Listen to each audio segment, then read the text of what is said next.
All right. Well, in that case, let's just give a quick look at the syllabus and the schedule. So it's recording now. Today we have Chapter 3 Smart Book due at the end of the day. We'll probably get through most, if not all, of Chapter 3 in lecture today. And then it depends how long it takes to answer questions about the question papers. Yeah. If I feel like we haven't got through it enough, I mean, you did have over the weekend to read the book, and that's really where the smart books come in. It's not like an after lecture quiz. It's more an after reading the chapter quiz. So hopefully you're already done with that. But if we get not very far at all through chapter 3, maybe I'll change the due date to Thursday. We'll see by the end of class, essentially. All right, well, if there's no questions, let's look at some instructions for question papers. So here in our main, actually, let's go to this page. Here in our main canvas, again, yours looks just slightly different. If you can't see my screen, definitely let me know. Your canvas will look just slightly different, but pretty much the same thing. So you don't see this group presentation resources at all because in this class we don't actually do that group presentation, but you should see this block that says question paper resources. So this is essentially your rubric, gives you a little bit of a template and your instructions for how to do a question paper. So that's really important. I'm not going to read over that like step by step, but I will tell you essentially everything in it.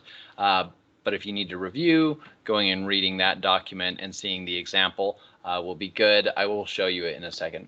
Here I have a video. It's also the one I linked in the chat in our Microsoft Teams here. That video essentially goes over exactly what you need for a question paper, where to find research. I go through essentially what we're doing now. I do that in a separate video, so you can watch that too, or later on in class. So here is an example question paper. We'll look at that as well. And then these are a bunch of things that you might use. They might be helpful for you. Links and documents that can help you write better in APA format. So yeah, but let's get started with that. So the basic idea behind a question paper is that as we go throughout the class, hopefully there's topics that you're excited about. So last time we talked a whole lot about epigenetics, or was that 2 times ago? We recently talked a whole lot about epigenetics because that's one of the topics that I think is one of the newest or most interesting to dive into. So if you go further in a psychology career or even a medical or anthropological career, that is something that will be relevant to you, like going into graduate school kind of things or furthering your degrees essentially. So that's something that I like to give people a taste of because it's really interesting, it's really relevant to the research that's being done now, versus a lot of the things in your textbook. It focuses a lot on history and tries to bring you up to speed. In the lectures, a lot of times I like to take you a step further past what the book does, like what we're doing now in the field, what's important. So with that being said, we can't cover everything in a ton of detail. So if there's something that we just breeze over, last time we ended with, we're going to talk about maternal age in our lecture today. But if you're really interested in aspects of maternal diet, and we just really breezed through that because we were short on time, that might be a good topic for a question paper. Or if there was another topic that we covered, certain teratogens. I basically skipped a lot of teratogens and gave you a broad overview with, I think, alcohol as the example there. So if you were really interested in opioids as a teratogen, you could find research on that and then write a little paper. So that's what the question paper is. It's a little paper, just 2 pages long of content and then 1 page of references. So 3 total pages minimum. So 2 written and then 1 references. 1 reference page. So about a question that you're interested in. It can be something that was touched on in the book, something that we touched on in a lecture, something that someone touched on in a comment through the class period. So essentially something that inspired a question, and then you go research your question and write a short paper about it. So let's use, well, the example question paper here is actually on Ritalin. So maybe we mention that the drug Ritalin and its use for ADHD and a little bit about it, but we don't dive into it in a lot of depth.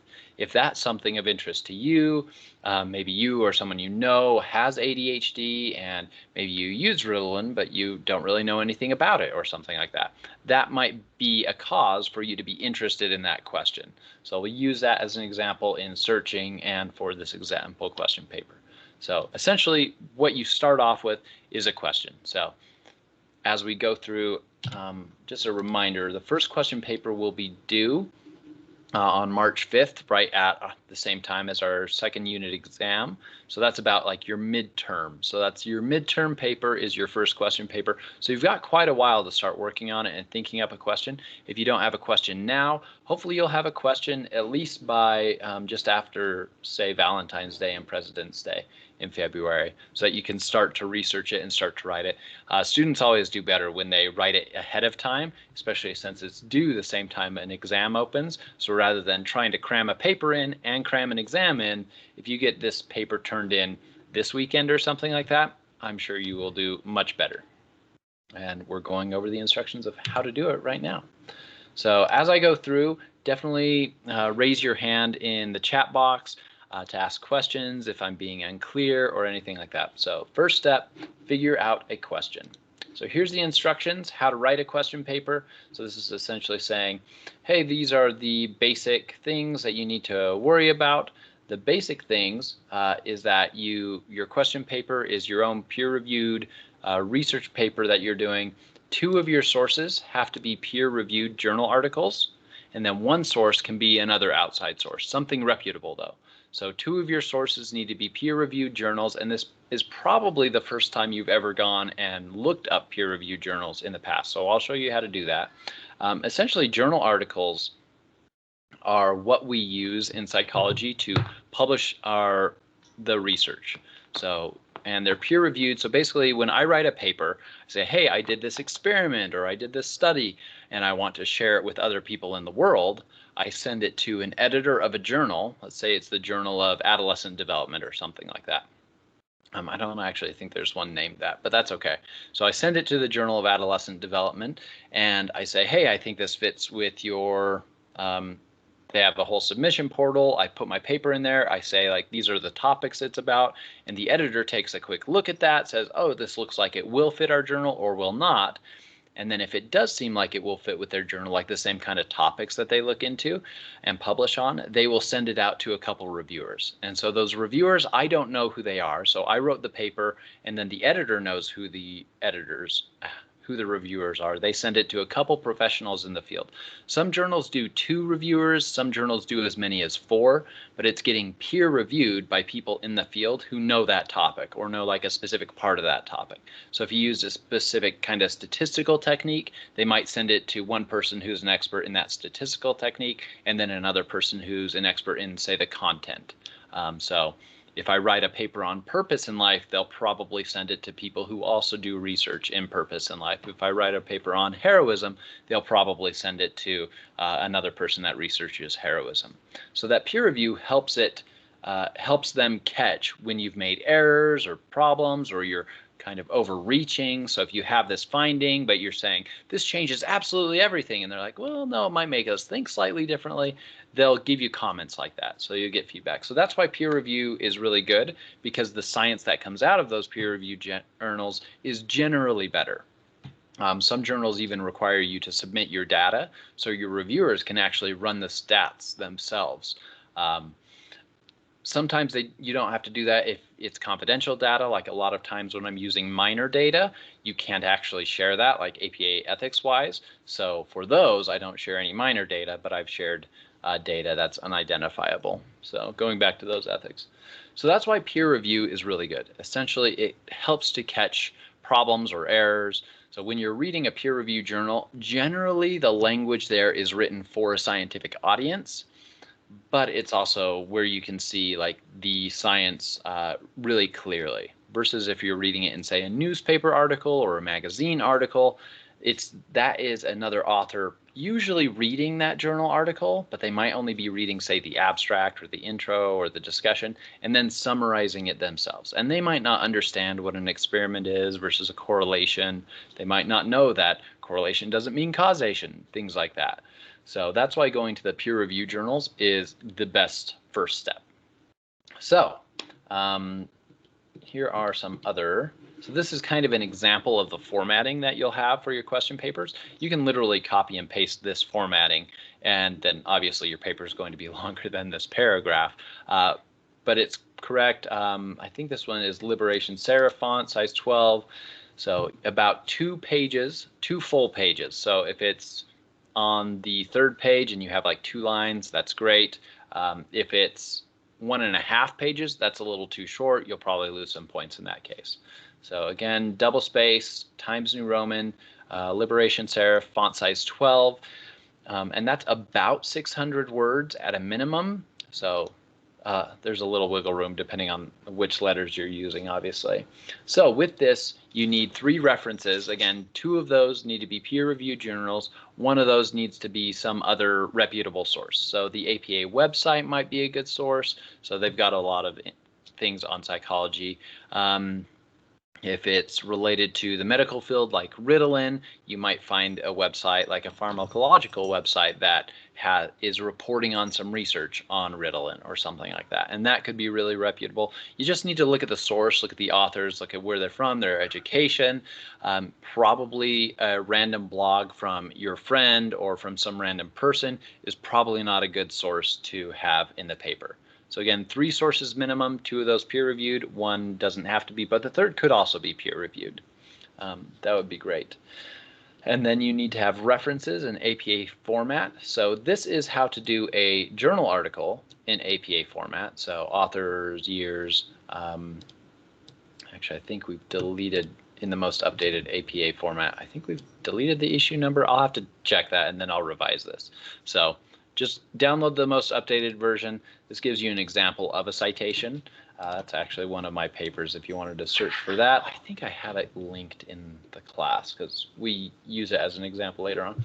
And this is how to cite a website in APA format. So if it's like WebMD or something like that, this is probably how you would cite that. So this is how to cite a journal article in APA format. Important to have this hanging indent.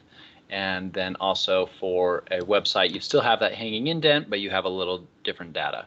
So that's kind of a brief overview of the requirements, what you put in there. So now I have my question. I want to know more about Ritalin. Is Ritalin addictive? When I was a child and diagnosed with ADHD, my mom was afraid that Ritalin was addictive. I'm really interested now that I'm a psychologist and I know how to find research. Is it actually addictive? Would it have been a problem for me to take that? That kind of thing. So I will go and I will look up research. Where do we find research? Well, it's all very easy for you. Go to our Salt Lake Community College library. Oh, why did you go away from the library? Oh, I see, because I clicked on the icon rather than libraries. So you navigate essentially to this research area.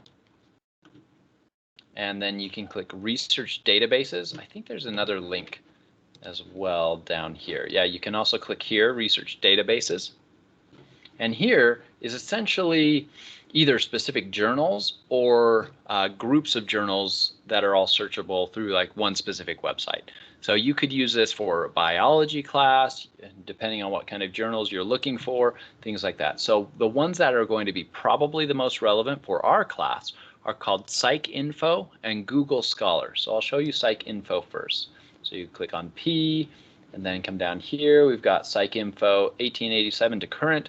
Essentially, a lot of psychology journals, most of them, not all of them, like there's some that are newer or some that are like, are these psychology or sociology journals that might not be in here, but generally all psych journals from 1887 to now are searchable through PsycInfo. Now, I'm not actually a huge fan of PsycInfo's search formats, but it is a really good one to use. So you'll have to sign in. If you're on campus or linked to the campus network, you won't have to sign in. It'll just go directly to it. But that essentially opens up your library fees, essentially pay for these research databases to be accessible to you. So if you just search PsycInfo on your own, you could do a search and you could find articles, but you might not be able to download and read those entire articles. So that's why this is really good. So let's see, Ritalin. And let's see, side effects is actually a good option. Cats are running around fighting each other right now. It's really annoying, like right under my feet. They're like zipping back and forth. So I did Ritalin side effects search. It's saying, hey, do you want to add other terms to your search? Well, I don't really want to, so just browse that. Terms contain. This is one reason I hate it. Usually it will be like, okay, so that's all you want to do. So, and then let you search. Sometimes it's like, you have to add more. There's too many results. We have to narrow this down for you. And I get that. It gives the program less to do. But also, sometimes I want that big batch of information to narrow down myself from. So let's see, side effects of the drug as a major concept. Let's see if that will now search. Okay, here we go. So hopefully, if you give it the correct terms that it wants. So here we have, oh, now it gave us side effects just of drug and took away Ritalin. So let's get Ritalin in there in probably the text and the title. Let's see if our search results drop. Okay, we only have 3 search results. I don't think it's very happy with how I did that. I would assume I should actually have a couple hundred results, but that's okay. This still gives us a sense of PsycInfo is sometimes annoying to use, but it also does have access to almost all psych journals in full text, which is great. So another thing to do, I'll show you how to search Google Scholar in a minute. You can find an article through Google Scholar. If Google Scholar doesn't have access to it and it's a psych journal, you could search specifically for that title in here and probably find access to it. All right, so what you want to do, you've got your question about Ritalin, side effects, maybe long-term side effects, maybe is it addictive? So this one looks, based on its title, like it might be useful. Methodological issues in the assessment of medication effects. Okay, so that's talking about the methods problems in assessing this. Okay, so that might be useful in maybe its introduction as it's talking about some of the problems. But this one might be more relevant. The benefits of going beyond conventional therapies. Let's see, Journal of Orthomolecular Medicine. Never heard of that one, but it sounds very medical focused, which might not be a bad thing. Substance use and prevalence rates of pharmacological cognitive enhancement among healthy subjects. So this one is in clinical neuroscience. I think I'll open up this one and this one to see if they will be useful to me. So now I've opened up this article, and here you should be able to, for every article you find, to see its abstract. So even if you can't find its full text, you should be able to read the abstract. In reading the abstract, it's going to give you essentially a summary of the entire article. So you can tell from that, oh, does this look like it's hitting on topics that might answer my question? Is this exactly the answer to my question? Is this going to be perfect? So based on that, let's pretend I read that whole thing, and oh, it looks like this will be a really good article, so I will probably use this. So there's a couple things that you want to do at that point. One, here in PsycInfo, you can get the citation for this. So over here, you can click Cite, and just make sure that you scroll down to get the APA reference. You see it's already formatted with the hanging indent. It has all the information in here, so you essentially can just copy and paste this straight into your reference list of your paper. Make sure it's the proper text format, and you're good to go. So it makes it really easy with these to do that. The next thing you'll want to do is actually download the full article. So let's click PDF full text in this case. And this will open up, this is essentially what the journal article looks like in the printed journal.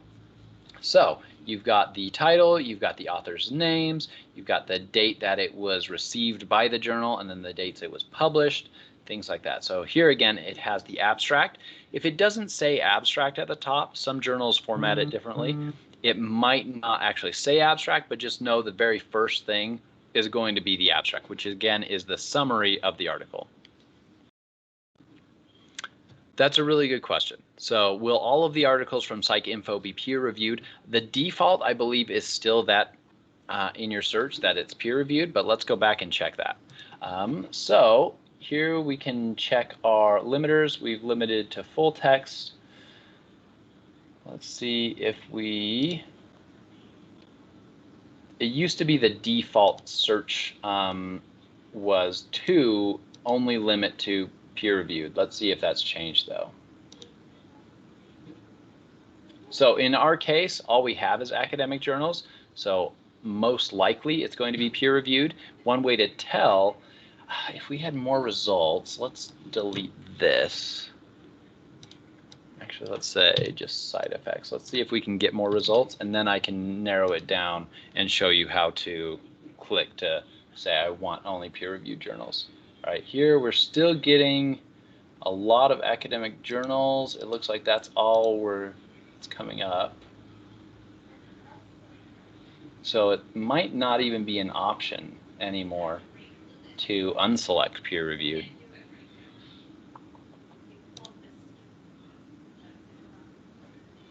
Huh.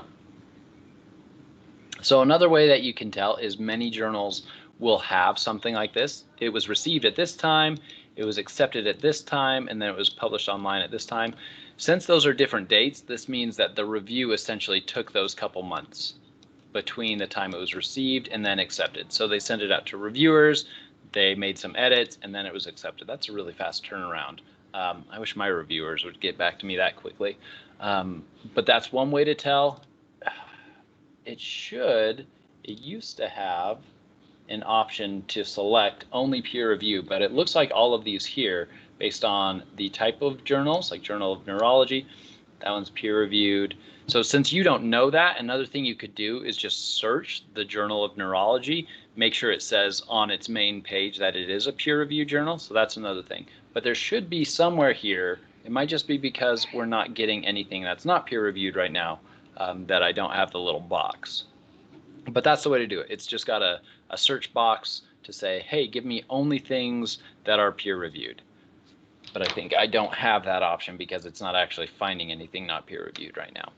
So sorry, I hope that answers your question. Google Scholar does have that option, and I'll show you that there. So let's say I found that article from PsycInfo. I think that one's really good.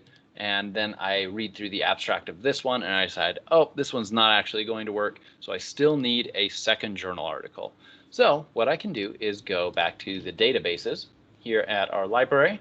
And it's best to go this way because then you're linking to Google Scholar through the library. So Google Scholar knows, hey, this person has access to more full text articles. You can do the same search on your own, like on your own computer, on your own network without logging into Salt Lake Community College, and you'll get the same results, but you won't have access to all of them as full text. You'll have more if you go through this. Oh, did they remove it again? I swear, it's like every other semester. I wonder if it's a really expensive one, and so some semesters are like, oh, we can't actually afford Google Scholar this time. Because sometimes it's here and sometimes it's not. So Salt Lake Community College, I mean. I wonder if sometimes they just edited the page and didn't put the link there. Either way, if you are logged into your library, it can still work. So let's go to Google Scholar.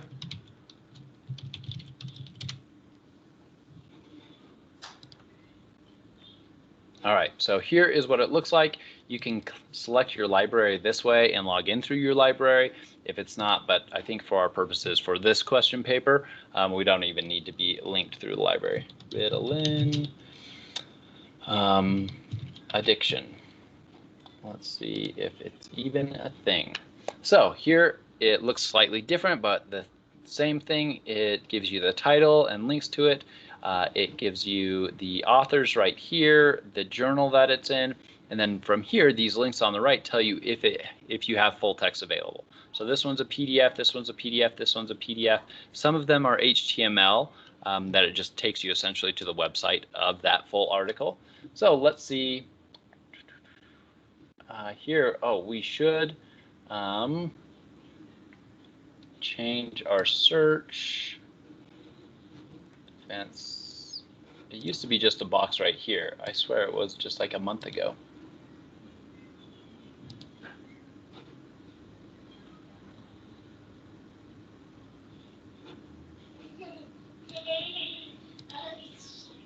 I guess I should have done another search yesterday to make sure that I knew where to do it through.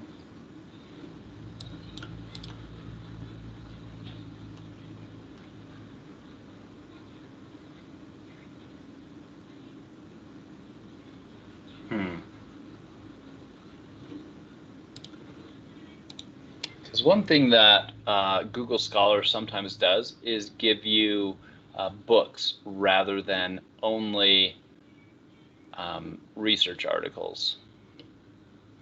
I'm not seeing many books. So in this case, if they don't any longer have that little button, you'll have to just check and make sure that the journal is a peer-reviewed journal, and going to its website just to look it up would be. Also, for these question papers, some classes will have like a date range, like you can't use any research articles older than 10 years old or something like that.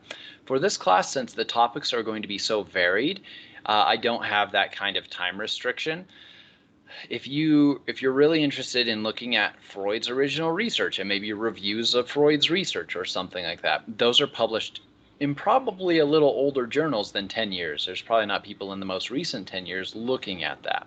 So depending on your topic, it might be really relevant to go back further than 10 years. But for something like Ritalin, there's probably more recent research, so getting something within the last 10 or 15 years is probably going to be more useful to you than getting something from 20 or 30 years ago.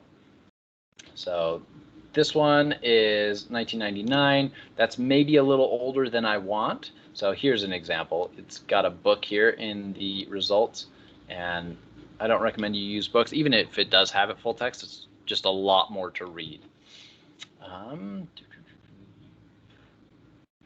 I want to see, these look like they are recreational use rather than using it as a doctor would recommend. So right now, even though this one looks like it might be useful, it doesn't have full text, so I might not even click on it.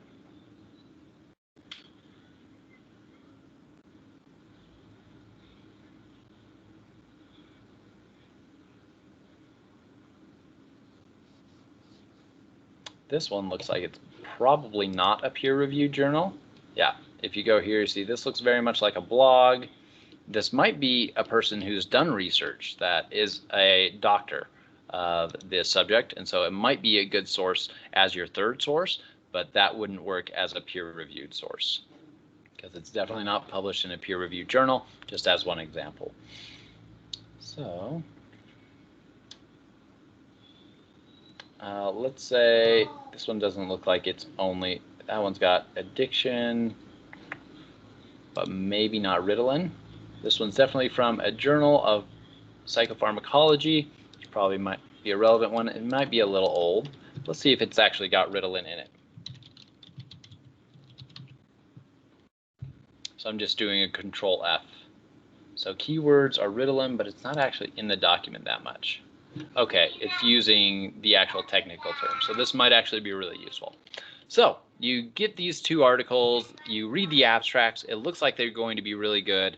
Sometimes it's a pain to find articles, sometimes it'll be really easy for you. So this is a good reason to start off early so that you can find good articles. The articles that I found for the example question paper were actually a lot easier to find than these ones. So, and if you go through my video there, it's a lot shorter because I find articles so much quicker. I'm going to blame it on the search navigations changing their programs slightly every once in a while. Or maybe it's just me. But now what I want you to do, if you've got your question, you've got a couple papers that look like they're going to be really relevant, the parts that you should read, well, one, you've already read the abstract, you should have. The next part to read would be the introduction. Introductions of research articles give you a good background on the research that's been done in the topic. So this is probably going to be talking about addiction, talking about a couple different kinds of drugs, like methamphetamines, so you can find some background information. So it might give you some history of the things. Then what will come next is going to be, so this is still introduction, talking about drug studies specifically. For your purposes, that might not be really relevant. So, but reading the intro is really good. It looks like this is actually a report on different kinds of research rather than having a methods and conclusions itself. So yeah, they're talking about different kinds of studies. So reading the intro and the conclusion or the discussion of this paper would be really useful. Where is that other paper that we found that we thought would look good? So here we would read the introduction. You'd get some information on a bunch of different drugs, it looks like.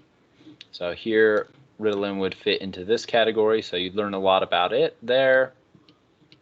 And this is a review also of other research. So they're talking about findings here from other studies.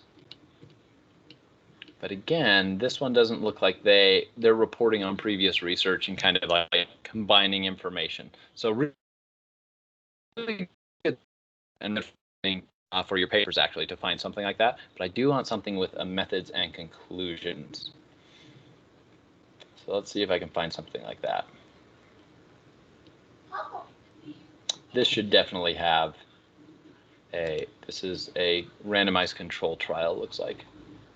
Do we have full text here? Nope. And sometimes that happens. Sometimes it says, hey, I have full text, but it actually doesn't. Especially when it's not a PDF. I find that to happen most often when it's an HTML link. The journal probably just moved its address on a web page, and so now the link here is not accurate.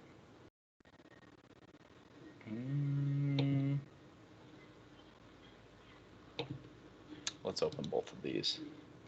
I just want to find something. Here we go. This one has a methods. So the intro, again, is your introduction to the topic, a little bit of history. A lot of what you will need to answer the question will be in the introduction. So one of the best things for you to read. The methods here tell you how they did a study. So here they're actually using animals. For your purposes at your level, basically ignore the methods. So ignore the methods, ignore the results, because a lot of the results is going to be the statistics here. They're reporting statistics. And at your level, it doesn't matter. You don't need to try and read those statistics. What I want you to do instead is skip over those results, skip over that method, and find the thing that says either discussion or conclusion. Usually it's discussion, and then they might even have a conclusion at the end of the discussion. Let's see if they do. They have a summary rather than a conclusion. So here in the discussion, they're generally talking about their results in more everyday language. So again, it's written more for scientists, but they're spelling out the results in words more than just having a big block of statistics that you probably won't understand. So ignore the methods, ignore the results, go to the abstract, intro, and discussion. So read all of those to get the information to answer your question. So hopefully after doing that, you've got at least 2 peer-reviewed journal articles.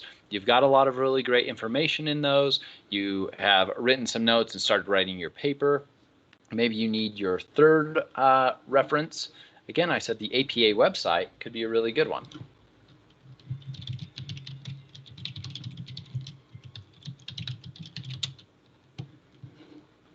So let's go here to the APA.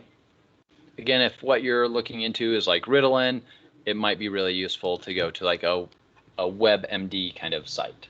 Yeah. So let's say Ritalin. They probably have a paper on here or a couple papers about Ritalin. So this is a magazine article that they're linked to. You might go to this and say, hey, is this one going to be useful? Again, this will be written more for everyday people rather than for scientists, but it might be a really good source to answer your question as well. So you've got your 2 peer-reviewed sources, you've got this source. Here, you're not going to have that nice little feature to click and cite it. You'll have to create the citation yourself. You'll need the title, the author's name, the date it was published, those kinds of things, as well as the website. Oh, I never did show on Google Scholar how to cite things. It's pretty easy, as long as they don't change it again. Right now, it's these little quotation marks. So if we were using this article to cite it, you'd click that and then copy the APA format citation and make sure you give it a hanging indent when you put it into your paper. And that should be all you need for that kind of citation from Google Scholar. All right, so I got a little flustered trying to search and having my searches not come up really great, and that might happen to you too. So, but we found a couple good sources. We can now write our paper. So let's close a lot of these so I can see what I've got open here. So now we can write our paper. Here is our paper on the possible negative effects of Ritalin. So in here, I am going to talk about the research in my own words, summarize some findings, things like that. So for example, this sentence says, when used in small doses, as usually prescribed by a doctor, Ritalin does not have long-term effects on neurons. And so that I found from this Gottlieb article, which was a peer-reviewed article, and National Institute of Health report, which wasn't a peer-reviewed article, I don't believe. I think that was my non-peer-reviewed citation. So, and then I say, however, if used recreationally and in high doses, it can damage neuron structures and the synaptic cleft. So there I have a reference at the end of that, because each of these sentences, I'm essentially summarizing the information from these other articles.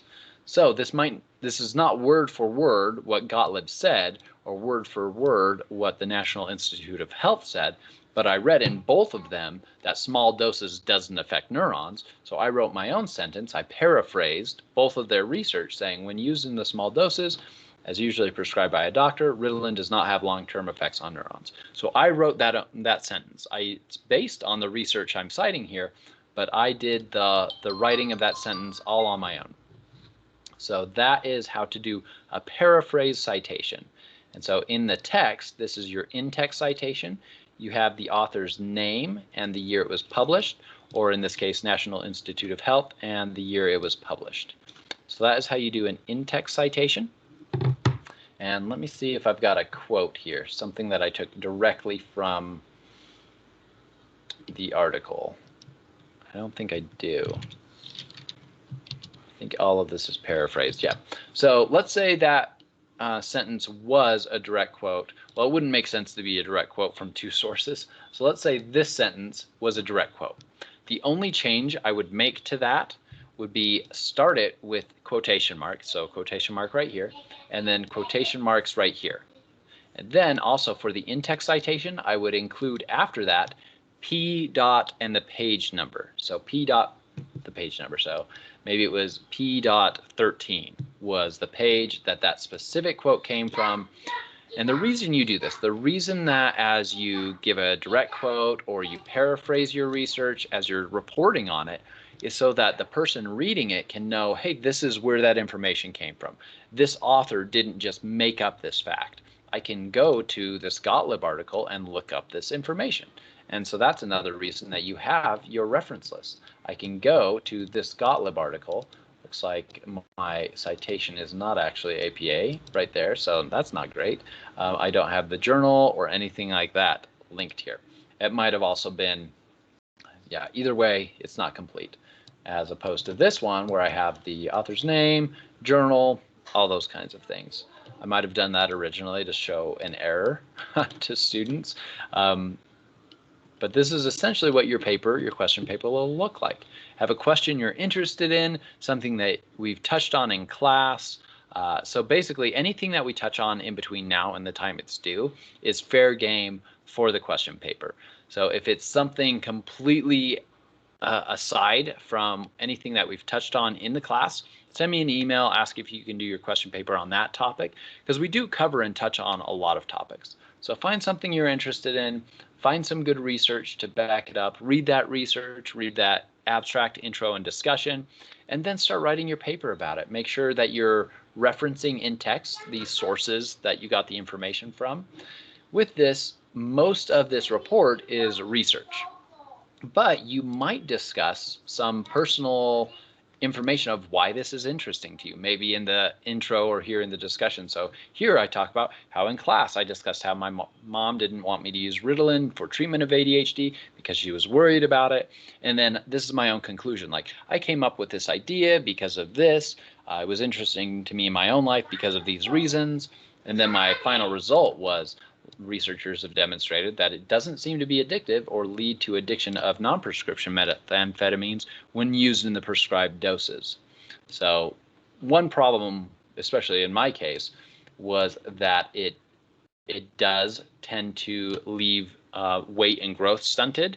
So for me, who was smaller than average, growing as a child, that could have been a relevant concern. So while my mom's fear of it being addictive wasn't super relevant, it might have been a good idea because who knows, it might have stunted my growth if using Ritalin as an example. So It doesn't have to be all exclusively just the research reporting. You can talk about like, why is this of interest to me? So this is an example you can read through in its entirety. The only thing in here that's not in here is that direct quote, but I described how to do that. Do I have a second question paper that you could look at? No, I don't here, so that's too bad. Maybe I need to update that and just put a direct quote in there. All right, so that is about it for question papers. This took a lot longer than I wanted to because the searches did not go as quickly as they usually do. So questions on a question paper. Like, does this fit into a question paper? How about this part of a question paper? The question earlier about how do we make sure it's peer reviewed? Essentially just Google the journal and see if it's peer reviewed if you're not able to find those little boxes to say it's peer reviewed.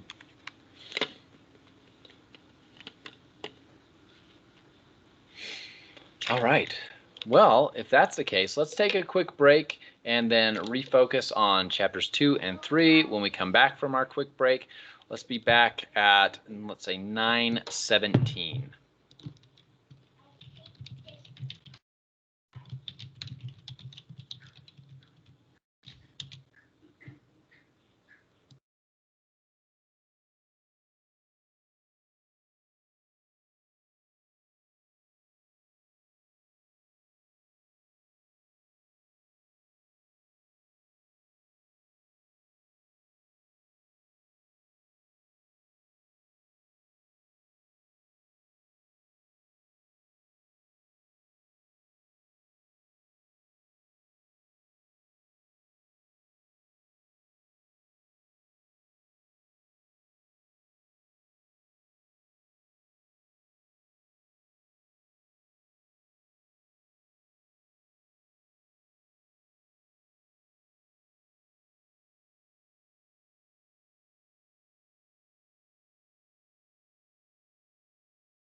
All right, let's get back to class.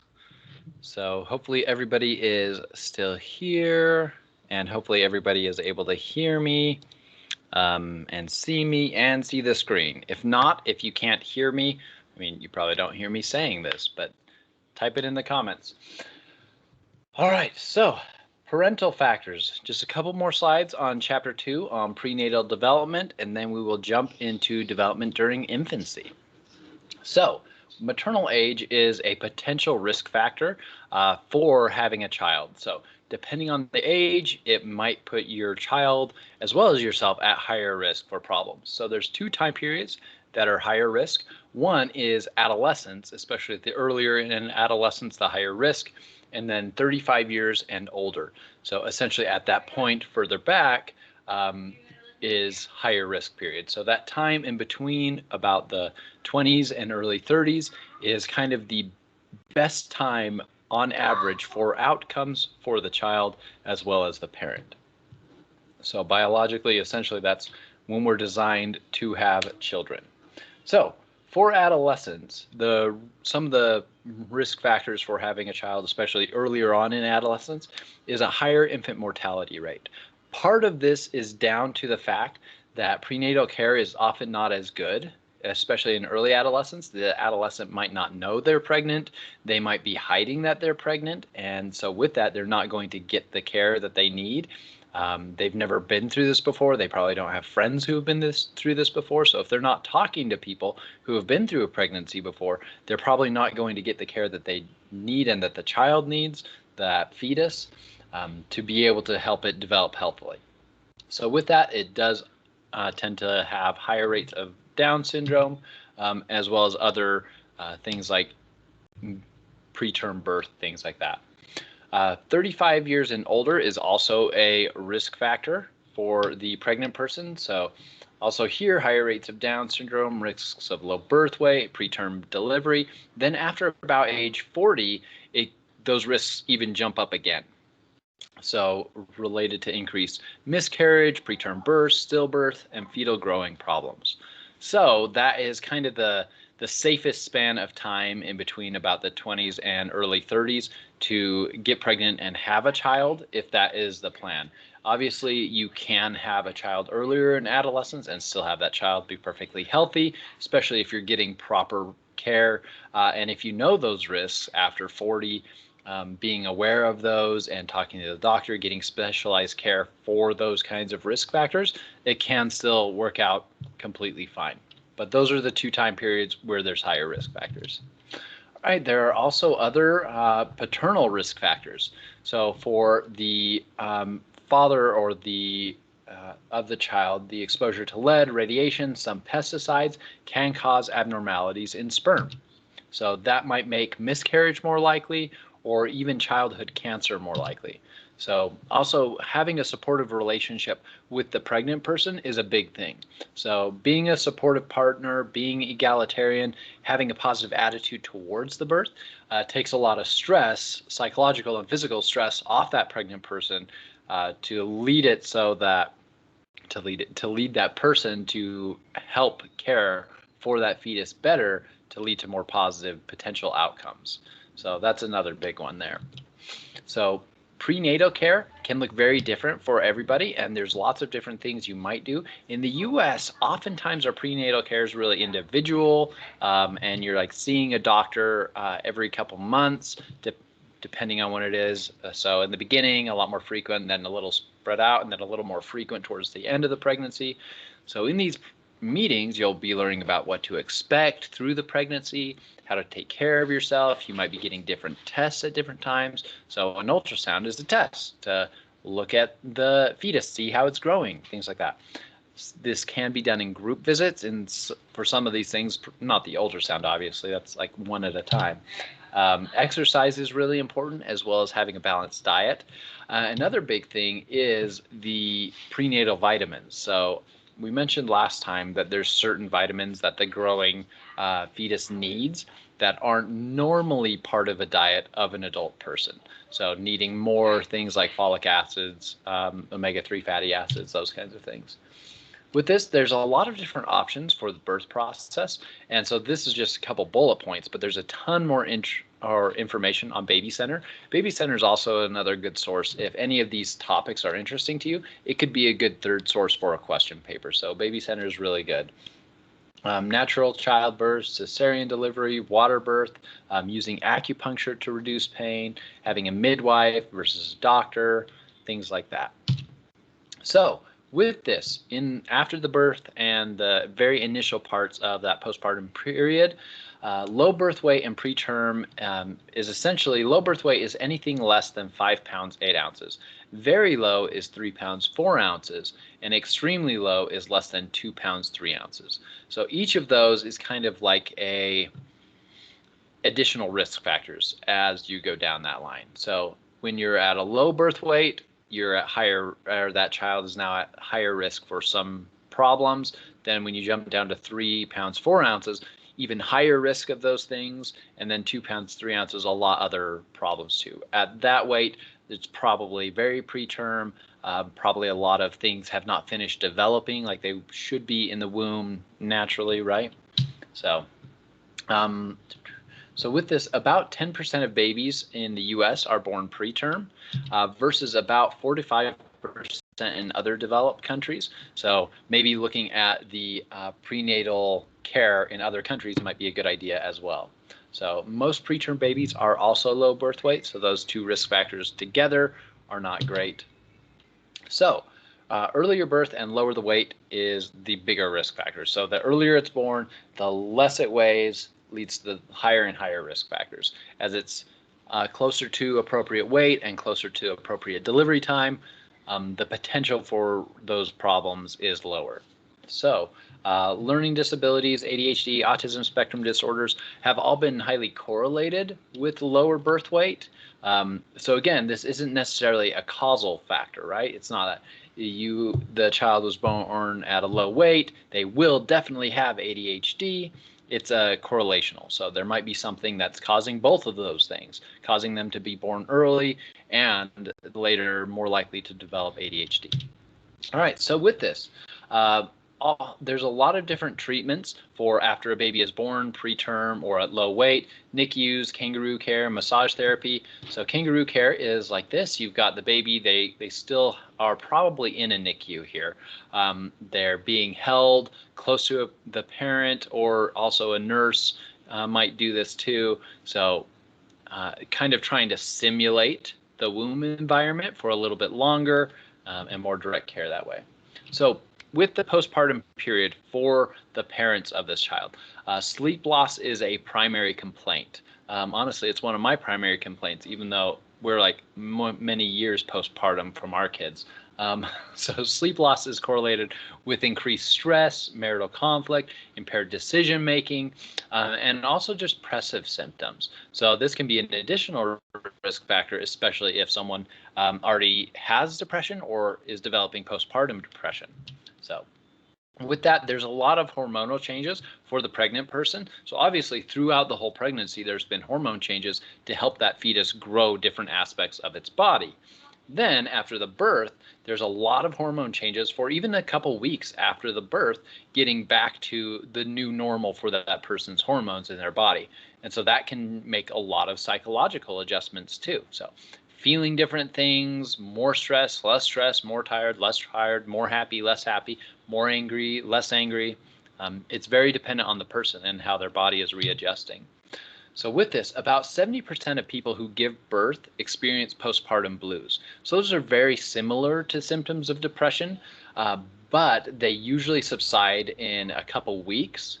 So a lot of people feel those symptoms in the first couple weeks. If they extend past that, then it should start to be a concern for that person and their partners as well, to maybe go and get checked for postpartum depression. So a major depressive episode happens usually to about 10%, which is still quite a lot of the population who give birth.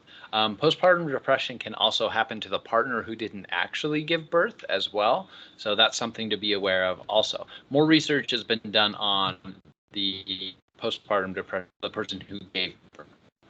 So usually you can tell this at about 4 weeks after the delivery. So again, a lot of people have those hormone changes happening. Once those have settled down, if those symptoms still stay there in like that month after, yeah, it's a pretty good suggestion or a good sign that this person might be experiencing postpartum depression and should seek treatment from either a psychologist or a psychiatrist or both. So psychologist generally is not prescribing medicines. In some states they can now. Psychiatrist trained as a medical doctor first, and then specifically in psychiatric treatment. So the medicine specifically for psychological disorders. So yeah, did we talk about that in this class in our first meeting, or was that general? Sometimes I mix up what we've covered. I don't think we've covered difference between psychologists and psychiatrists. That's the big primary one. Psychologist generally is going to be doing something like cognitive behavioral therapy, like sitting down, talking with you, being with you for like 30 minutes to an hour for your meeting, versus a psychiatrist. Generally, a doctor that's prescribing medicine is their focus. So your psychologist might even send you to a psychiatrist to get a certain prescription prescribed. You might be in with a psychiatrist for 10 to 30 minutes for a meeting. A pretty quick meeting, see how your side effects are doing, if your treatment is going better. Generally, a psychiatrist isn't going to be doing one-on-one therapy with you. They can, depending on if they've gotten that additional training, just like psychologists in some states, if they've got the specific medical training to prescribe drugs, they can. But generally, the psychologist is going to be doing the therapy, the psychiatrist is going to be doing the medicines.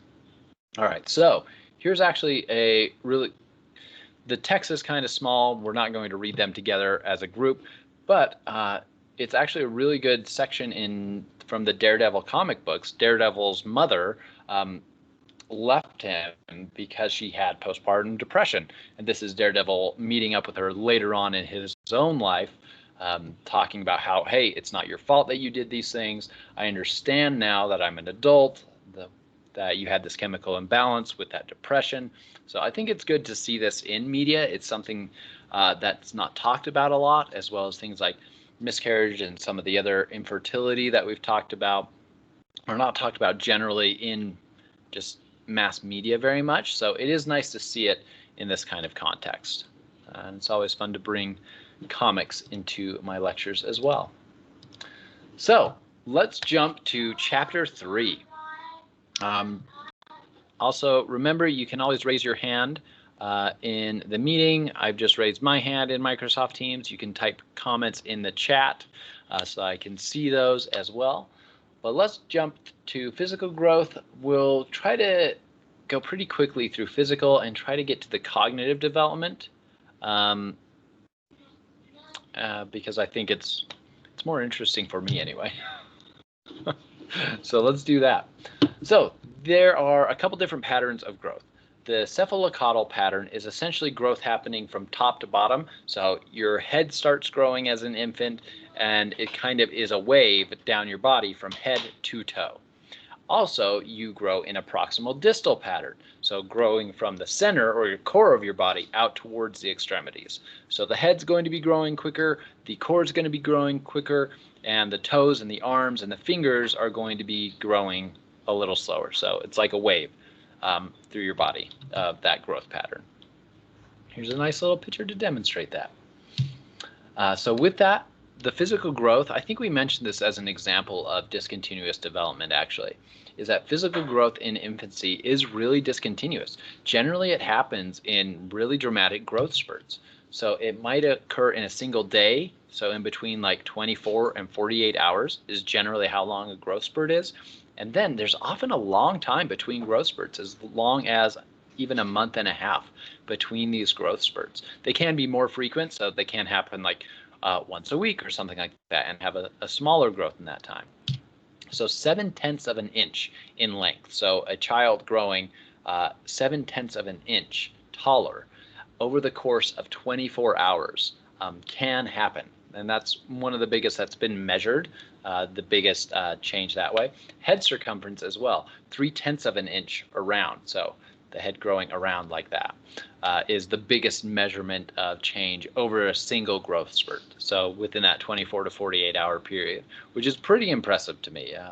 I can't imagine, say, tomorrow, if I grew 7/10 of an inch, then all my pants that are already too short would be way too short. So, but yeah, that's how infants grow. I am glad it's not like that for the entire life, even though sometimes it seems like that. Even with my 8-year-old, it seems like that's how quickly they grow. So the average newborn is about 18 to 22 inches long, about 7.5 pounds. They lose about 5 to 7% of their body weight in the first couple days, and this is just because they're now out of the womb. They're not getting fluids and nutrients pumped directly into them. They have to eat by sucking and swallowing and digesting that food. So they're learning that skill. But after that, they start to grow pretty rapidly at that point. So 5 to 6 ounces per week, about 3/4 an inch per month in the first year. So again, that 3/4 an inch, that might be all in a single day of that month. It might be 2 days over the course of that month. So growth slows at about 2 years. So we're moving from infancy to early childhood. And about at this time, you're about 26 to 32 pounds, about a fifth of adult weight.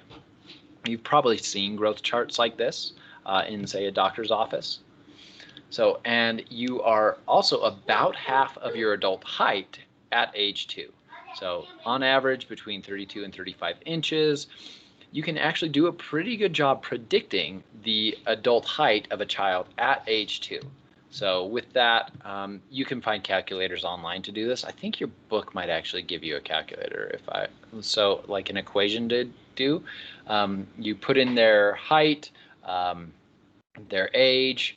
You might even use their foot size as well to get an estimate of about how tall they'll be as an adult. So based on that, my children will be a little bit shorter than me and probably a little taller than their mom. So we sometimes make fun of their mom for that she'll be shorter than her kids. Not yet, though. Not till they're full grown. All right, so let's move on to one of my favorite things is brain development in infancy and what's happening neurologically. So the brain's developing really rapidly. So we saw those pictures of the prenatal development of the brain and how much the structure was changing. Brain development is still happening a lot. So there are still neurons specializing from stem cells and migrating to their appropriate place in the brain. There's also a lot more connections happening at this time. So the neurons are growing new axon branches, new dendrites to reach out to other neurons around them to make a lot of connections as this child is now experiencing seeing the world, hearing words. It can hear in the womb, but and so that actually helps to specialize with the hearing of voices when it's born. But now it's hearing very unique or individual sounds. It can hear a sound across the room, those kinds of things. So with the brain developing this rapidly, it is really important to protect babies from falls and head injuries. So don't shake babies if they're crying, if they won't sleep. Just don't do it. Take a break, set them down, leave for a little while. It's a lot better than the kind of damage that can be done and has been done in some children from head injuries. So by the second birthday, the brain is about 75% of its adult weight. So we mentioned earlier on that at that time, by the second birthday, pretty much all the neurons that you have at that point are the same neurons you're going to have the rest of your life. So from reading in your textbook, from what we've discussed, why do you think the brain is only 75% of adult weight at that point? What is that other 25% that they get later on? So they're not getting many new neurons, if any at all. What do you think it is? What's making up the rest of that weight? So feel free to either raise your hand or type it in the class conversation box.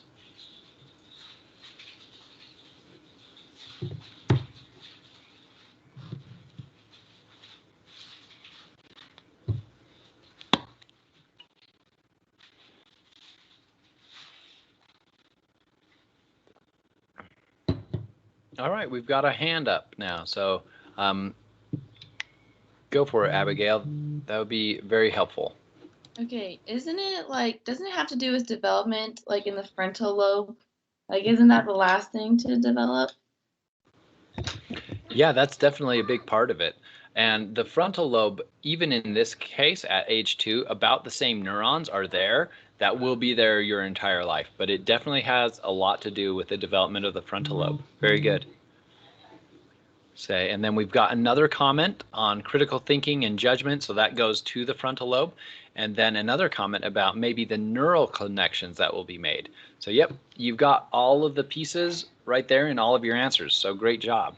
The biggest thing that makes more weight in the brain is those connections. So even though neurons are quite small, they have the dendrites that can reach out and get information from other neurons, and it's got its axon with an axon branch that can talk to multiple neurons.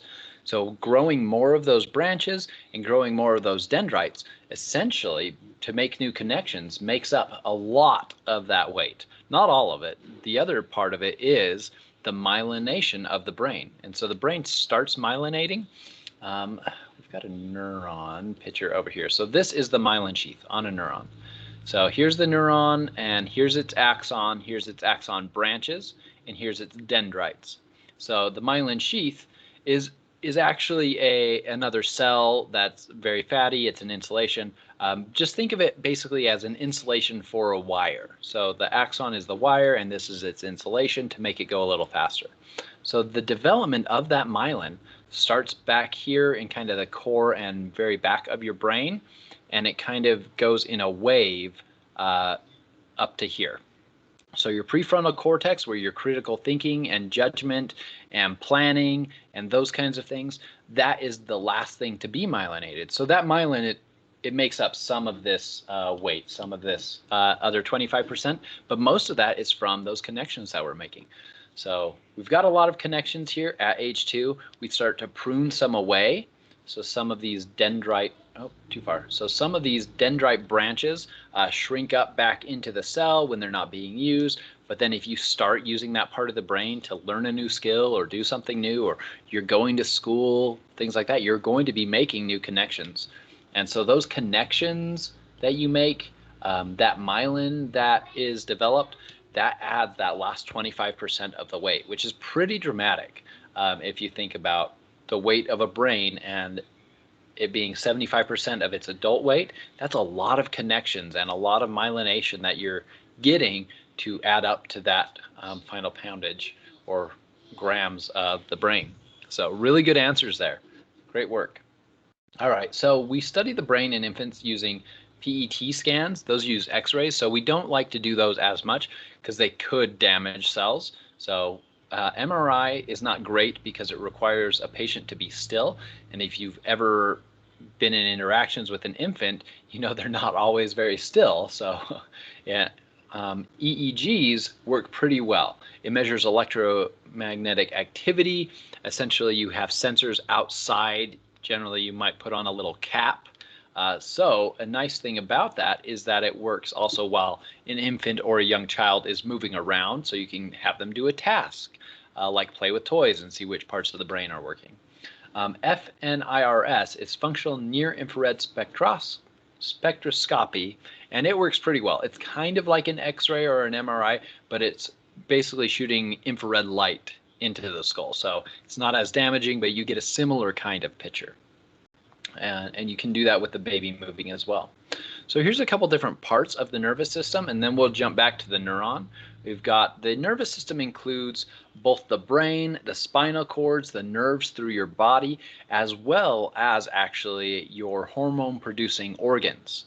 So all of those organs in your body are also part of your nervous system. So the brain is one of the most important pieces that we focus on a lot because it integrates. It integrates the signals of sensation that are coming from your hands. It gives you the perception. It's where memories are stored. It gets information from organs through hormones and things like that. So it helps us make those connections. All of this is done basically with a bunch of specialized neuron cells.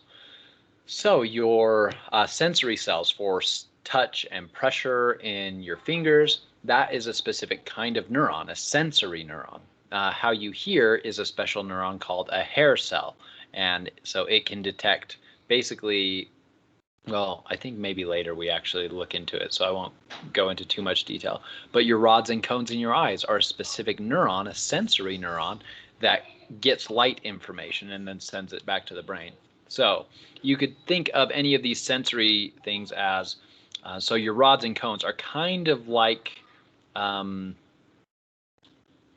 kind of like a dendrite, like a specialized dendrite. You could think of it that way, that it's bringing in light information into the neuron and then sending that information back to the brain. So some important pieces of the neuron: the cell body. All cells have a cell body. They've got a nucleus, and that contains the genetic material of the being. Every cell, every neuron has a single axon. You don't have more than one axon, so one message sending tube you could think of. But that axon can have many branches at the end. So this little endpoint where it connects with multiple neurons, you can have lots of those, but it's still coming from only one axon. Dendrites, you can have lots of dendrites on any different neuron. So lots of these dendrites, and they're the receivers. You can think of them as a receiving antenna or a network wire in a computer network. That is, maybe this one neuron is one neuron or one computer in that network. It's getting a signal in, it's getting an input, and then its axon is its output. So it's getting inputs from lots of other computers or lots of other neurons, and it outputs through one cord maybe, but you can branch off that cord to multiple computers or neurons. Hopefully these examples that I'm trying to connect it to like everyday objects you might be familiar with might be helpful. And then the myelin sheath is basically that insulation. So neurons are really important because with them, again, another big part of neuron development is that the cell body directs the growth of the cell. So it is a cell, it needs to have energy to live, it needs nutrients, vitamins, minerals, things like that. Whatever the cell needs, it needs energy. So the cell body is where pretty much all of those processes go. If it gets alcohol poisoning, the cell could die, right? If it gets too damaged, the cell could die, and then that neuron no longer works. So you need a specific kind. You need to put energy into it, giving it the proper food and nutrients, water, oxygen, things like that for a cell to survive. As well as that, the cell wants to be efficient. It doesn't want to be using a lot of energy. It doesn't want to have 20 dendrite arms when it could do with just 2. So if it's not being used too much and it only needs 2 dendrite arms, it doesn't make sense for it to use the energy to keep multiple dendrite arms alive. So that's a big part of the plasticity of the brain. If you start using that single cell more and more, it's going to shoot off new dendrites because it's like, oh, I need to be doing more now. And then you're going to be pumping more energy to that specific cell. So that's a big part of plasticity and the whole body systems working together. So this is a really neat video. The sound on it is just music as a background, so I don't think actually I will. I got new speakers, so I do want to test if you can hear it. So let's watch this. This is a stem cell specializing into a neuron. I believe it's a mouse stem cell specializing into a neuron, and it only takes about 14 hours. It's really neat. It's obviously a sped up video. We're not going to watch a whole 14-hour video. Oh, actually, no, it is a human stem cell specializing into neurons. So watch these, and it becomes a neuron, and then we'll also watch a short video of it spreading out new dendrites.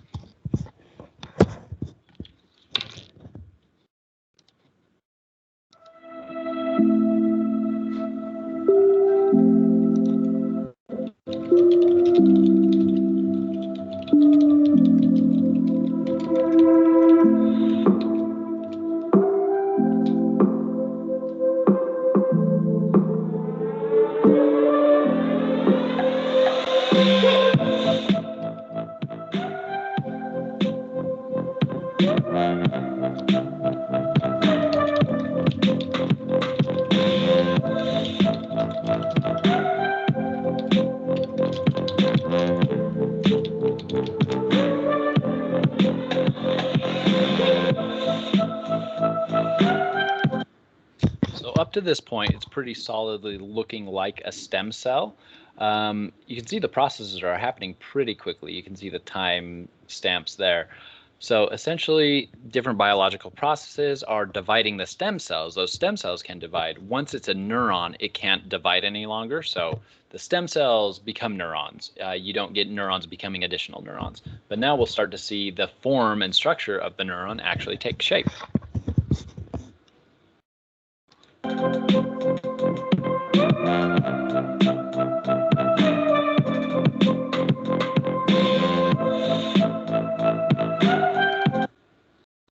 So you might see these little strands coming off of it that kind of look like hairs.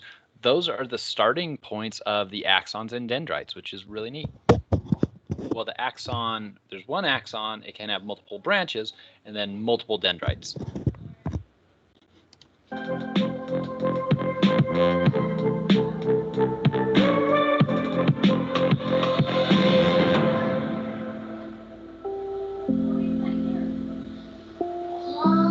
So right now they are following other cells in the brain, essentially, to kind of go to their final place as well at the same time that they're becoming a neuron.